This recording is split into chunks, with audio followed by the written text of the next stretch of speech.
Hello good morning guys, welcome back to my new blog. तो कैसे हैं आप सभी लोग। उम्मीद करता हूं कि आप सभी लोग ठीक होंगे और मेरा ब्लॉग देख रहे होंगे और दब के लाइक और शेयर कर रहे होंगे मेरे ब्लॉग को। उसके बाद हम अभी सुबह घर से निकल जाते हैं ड्यूटी के लिए। ड्यूटी पर जाने के बाद हमें पहला जो हमारा काम होता है वो पंजोआ में ही होता है। पंजोआ में हमारे एक सरकारी ट्यूबवेल है जिसका DTR मीटर काम नहीं कर रहा था। वैसे उसको बिलिंग मीटर बोलते हैं क्योंकि DTR मीटर तो हमारा ट्रांसफार्मर के स्ट्रक्चर पर लगता है और हमें अभी उसका यूज़ अंदर बिलिंग मीटर के लिए लेना था क्योंकि वहाँ पर बिलिंग नहीं हो रही थी। और ये हमारे मंगू फ्रेंड के साथ हम मिलकर वहाँ से निकल जाते हैं और हम अभी सरकारी ट्यूबवेल पर पहुँच गए हैं। वहाँ पर हमने जाकर देखा तो हमें उस ट्यूबवेल के मीटर को चेंज करने के लिए काफ़ी चीज़ों की ज़रूरत थी। फिर हमने उसके बाद उन चीज़ों को इकट्ठा किया। इकट्ठा करने के बाद हमने ड्रिल वगैरह करके मीटर को दीवार पर लगा दिया। दीवार पर लगाने के बाद हमने केबल को काट कर उस सिटियों में से गुजारने की कोशिश कर रहे थे क्योंकि सिटियां हमारी छोटी थी, उनके जो होल थे वो छोटे थे। वैसे रेशो के हिसाब से तो बिल्कुल सही थी पर उनके जो होल थे वो छोटे थे। इनमें से केबल को गुजारना था हमें। केबल में गुजारने के बाद हमने इनके कनेक्शन फ्यूज यूनिट में देना था, तभी सप्लाई ट्यूबवेल वालों की चलेगी और मोटरें भी उनकी तभी चल पाएंगी। तो हमें काफ़ी टाइम लगा, वहाँ पे 1-1.5-2 घंटा भी लग गया क्योंकि काम बहुत ज़्यादा था और हम बंदे 2 ही थे।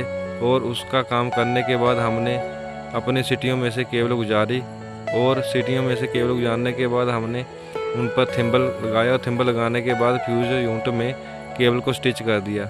उसके बाद हमने वहाँ पर फ्यूज यूनिट में फ्यूज़ पुट ऑफ किए, न्यू फ्यूज़, क्योंकि पुराने वाले जो फ्यूज़ थे वो काफ़ी वीक पड़ चुके थे क्योंकि उनको काफ़ी टाइम हो गया चेंज नहीं किए थे। तो उन फ्यूज़ों को भी हमने चेंज किया। उसके बाद हम काफ़ी ज़ोर लगाकर सिटियों में से केबल को क्रॉस कर लेते हैं। फिर हम केबल को थिम्बल कर देते हैं। थिम्बल करने के बाद फ्यूज यूनिट पर जोड़ देते हैं।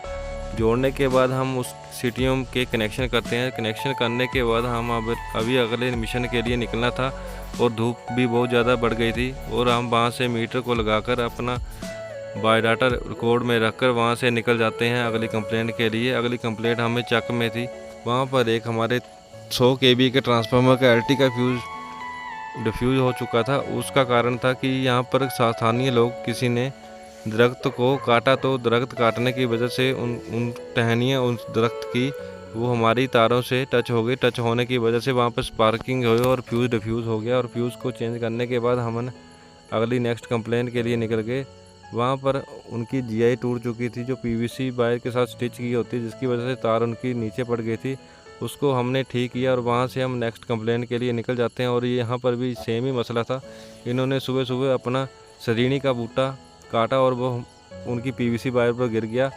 उसको हमने ठीक किया और उसके बाद हम वहाँ से निकल गए। एक और कंप्लेंट आ गई थी, वहाँ पर उनका फेस न्यूट्रल का जो जॉइंट था PVC का वो लूज़ था, उसको ठीक किया। और उसके बाद हम खाना खाकर अपनी नेक्स्ट कंप्लेंट चक में खड में आग लग चुकी थी, वहाँ पर पहुँचते हैं तो हमारी अर्थवायर टूट गई थी। उसको हमने रिप्लेस किया, उसको हमने आग ठंडा होने दिया। उसके बाद फिर रिप्लेस करने के बाद हमने वहाँ से थड़ा के लिए निकल गए। थड़ा में हमें एक कंप्लेंट थी, वहाँ पर हमने उनकी PVC रिप्लेस करनी थी। उनकी PVC काफ़ी कमज़ोर थी और उनकी वोल्टेज की काफ़ी दिक्कत आ रही थी क्योंकि एक ही PVC पर कम से कम वहाँ पर 10-12 मीटर जलते होंगे और जहाँ पर इतने मीटर एक ही PVC पे चलेंगे तो कभी भी किसी की वोल्टेज पूरी नहीं होगी। उसको ठीक करने के बाद हम घर को निकल जाते हैं अटेंडेंस लगाकर। फिर से हमें जेसब का फ़ोन आ जाता है कि 1 मीटर लगवाना है, न्यू कनेक्शन है 3 फेस का, तो हमको वो कनेक्शन करना ज़रूरी था क्योंकि उन्होंने मक्का लगा रखा था और मक्का उनका सूख रखा था। हमारी वजह से किसी का नुकसान हो तो हम ये देख नहीं सकते। उसके बाद हम जैसे तैसे हिम्मत करके इतनी गर्मी में काम करने के बाद फिर से वहाँ के लिए निकल जाते हैं। वहाँ पर जब हमें पहुँचे तो उन्होंने PVC को GI के साथ स्टिच कर रखा था, तो हमें बस थोड़ा सा ही काम था। PVC को एक साइड पोल से बांधकर दूसरी साइड उनके एंगल से पक्का करने के बाद मीटर में कनेक्शन करने थे और ऊपर पोल के ऊपर कनेक्शन करने थे। उसके बाद हम कनेक्शन को कर देते हैं RYB के रिदम में, जो कि हमारे कोड है अभी इलेक्ट्रिसिटी का। उसके बाद हम पोल के नीचे उतर जाते हैं और ये आपने देखा अभी पोल को कंक्रीट किया हुआ है, साथ में अर्थिंग भी कर रखी है। अगर कभी भी पोल में कभी भी किसी भी प्रकार का करंट की लीकेज आती है तो वो अर्थिंग के थ्रू ज़मीन में चला जाएगा और किसी का नुकसान नहीं होगा। उसके बाद घर में आकर हम रेड के लिए निकल जाते हैं, क्योंकि आज हमारे मासी के लड़के और उनकी लड़की आ रखी थी, तो उनको वहाँ पर छोड़ना था और कल सुबह उनका पेपर है, तो उनको छोड़ना भी ज़रूरी था। और वहाँ से आते समय हमने रास्ते में अभी आपको पुलिस स्टेशन दिखाया और साथ में वहीं पर चाय सुट्टा बाजार था। तो अभी खाने का कुछ मन तो था नहीं, क्योंकि डिनर का टाइम हो रहा था, तो सोचा अभी घर जाकर डिनर करते हैं। घर वाले भी वेट कर रहे थे। और यहाँ पर आज मैं बिल्ली से टकराते बार बार बचा और रब का लाख शुक्र है कि कुछ हुआ नहीं तो काफ़ी नुकसान हो सकता है मेरा भी और बिल्ली का भी। उसके बाद हमने आपको अभी अपने आम डिवीज़न का व्यू दिखाएंगे, जहाँ पे हमारा 132 kV का सब स्टेशन है। ये काफ़ी अभी चमक रहा था। जब थोड़े दिन पहले जब लड़ाई का माहौल बना हुआ था तो लाइटें बिल्कुल बंद थी। और उसके बाद ये बिन कैफ़े है, बिन कैफ़े के साथ ही हम अभी नरदेव होटल दिखाएंगे आपको।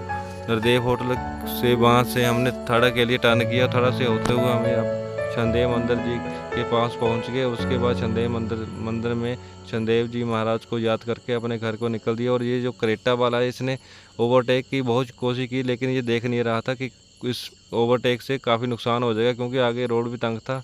आज के लिए बस इतना ही, मिलते हैं अभी अगले ब्लॉग में। तब के लिए लाइक शेयर और सब्सक्राइब